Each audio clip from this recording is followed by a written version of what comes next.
ಹೊಸಬಾವಿ ಕೊರೆಯುತ್ತಿದ್ದ ಕಾಮಗಾರಿ ನಡೆಸುತ್ತಿದ್ದ ವೇಳೆ ಕ್ರೇನಿನ ಕೊಕ್ಕೆಯಿಂದ ಬೇರ್ಪಟ್ಟ ಮಣ್ಣು ತುಂಬಿದ ಕಬ್ಬಿಣದ ಬಕೆಟ್ 30 ಅಡಿ ಎತ್ತರದಿಂದ ತಲೆಯ ಮೇಲೆ ಬಿದ್ದ ಪರಿಣಾಮ ವಲಸೆ ಕಾರ್ಮಿಕನೋರ್ವರು ದಾರುಣವಾಗಿ ಸಾವನ್ನಪ್ಪಿರುವ ಘಟನೆ ಕುತ್ತಾರು ಪದವಿನ ಸಲಾತ್ ನಗರದಲ್ಲಿ ನಡೆದಿದೆ. 30ರ ಹರೆಯದ ಶಿವಮೊಗ್ಗ ಜಿಲ್ಲೆಯ ಸೊರಬ ತಾಲೂಕು ಮಲ್ಲಾಪುರ ನಿವಾಸಿ ಶಿವಕುಮಾರ ಜಿಕೆ ಮೃತಪಟ್ಟ ದುರ್ದೈವಿಯಾಗಿದ್ದಾರೆ. ಉಳ್ಳಾಲ ತಾಲೂಕಿನ ಕುತ್ತಾರಿನ ಸಲಾತ್ ನಗರದ ಖಾಲಿ ಸೈಟ್ವೊಂದರಲ್ಲಿ ಹೊಸ ಬಾವಿ ಅಗೆಯುತ್ತಿದ್ದ ವೇಳೆ ದುರ್ಘಟನೆ ನಡೆದಿದೆ. ಒಟ್ಟು 6 ಜನ ಕೂಲಿ ಕಾರ್ಮಿಕರಲ್ಲಿ ಶಿವಕುಮಾರ್ ಸೇರಿ 3 ಕಾರ್ಮಿಕರು 30 ಅಡಿ ಆಳ ಕೊರೆಯಲಾದ ಬಾವಿಯ ಒಳಗಡೆ ಕೆಲಸವನ್ನು ನಿರ್ವಹಿಸುತ್ತಿದ್ದರು. ಈ ವೇಳೆ ಕ್ರೇನ್ ಮೂಲಕ ಕಬ್ಬಿಣದ ಬಕೆಟ್ನಲ್ಲಿ ಮಣ್ಣನ್ನ ಮೇಲಕ್ಕೆತ್ತುವ ಕೆಲಸ ನಡೀತಾ ಇತ್ತು.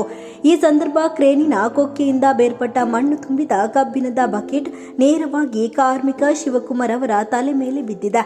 ಗಂಭೀರ ಗಾಯಗೊಂಡಿದ್ದ ಶಿವಕುಮಾರ್ನನ್ನ ಮೇಲಕ್ಕೆತ್ತಿ ದೇರ್ಲಕಟೆಯ ಖಾಸಗಿ ಆಸ್ಪತ್ರೆಗೆ ಸಾಗಿಸಲಾದರೂ ದಾರಿ ಮಧ್ಯದಲ್ಲಿ ಅವರು ಮೃತಪಟ್ಟಿದ್ದಾರೆ. ಬಾವಿಯೊಳಗಿದ್ದ ಇತರ 2 ಕಾರ್ಮಿಕರು ಸಣ್ಣ ಪುಟ್ಟ ಗಾಯಗಳೊಂದಿಗೆ ಪ್ರಾಣಾಪಾಯದಿಂದ ಪಾರಾಗಿದ್ದು, ಶಿವಕುಮಾರ್ ಅವರ ಮೃತದೇಹವನ್ನು ಮರಣೋತ್ತರ ಪರೀಕ್ಷೆಗೆ ರವಾನಿಸಲಾಗಿದೆ. ಉಳ್ಳಾಲ ಪೊಲೀಸ್ ಠಾಣೆಯಲ್ಲಿ ಈ ಬಗ್ಗೆ ಪ್ರಕರಣ ಕೂಡ ದಾಖಲಾಗಿದೆ. ಇನ್ನು ಮೃತ ಶಿವಕುಮಾರ್ ವಿವಾಹಿತರಾಗಿದ್ದು, ತನ್ನ ಪತ್ನಿ ಮತ್ತು 3 ವರ್ಷದ ಗಂಡು ಮಗು ಹಾಗೂ 1 ವರ್ಷದ ಹೆಣ್ಣು ಮಗಳೊಂದಿಗೆ ತೊಕ್ಕೊಟ್ಟುವಿನ ಬಾಡಿಗೆ ಮನೆಯಲ್ಲಿ ವಾಸವಾಗಿದ್ರು.